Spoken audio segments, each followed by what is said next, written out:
Image upload via the Gateway API calls. Softools now provides a method that allows app builders to upload images into Softools records using the API. This feature introduces a simple way to store images in Softools and associate them with records through image fields. First, an image is uploaded using the Image API.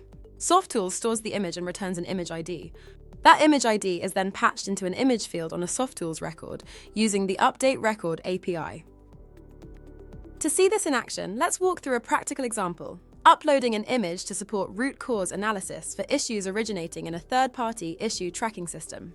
When the issue meets the criteria for formal root cause analysis, an RCA record is created in Softools. This RCA becomes the central place for problem definition, analysis, risk assessment, and corrective actions. When creating the RCA record, keep the record ID for use to upload the image.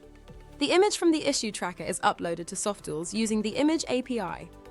The image is sent as a POST request containing the base 64 image data and a file name. This call also requires the standard tenant and API key headers for authentication to upload data to Softools. For each uploaded image, Softools returns a location header containing a unique image ID.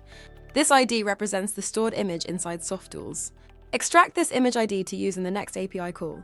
Using the Update Record API, patch the image IDs into the image field on the RCA record. If multiple images are associated with the issue, each image is uploaded individually, and all returned image IDs are included when updating the RCA record. The images now appear directly within the RCA record, alongside the problem statement, and can be used for the root cause analysis. RCA participants, especially those who were not present when the issue occurred, now have immediate visual context. Everyone involved is working from the same objective evidence. Thank you for taking the time to watch this feature showcase. If you have any questions or would like further guidance on applying the features you have just seen within your apps, please reach out to us at support@softools.net.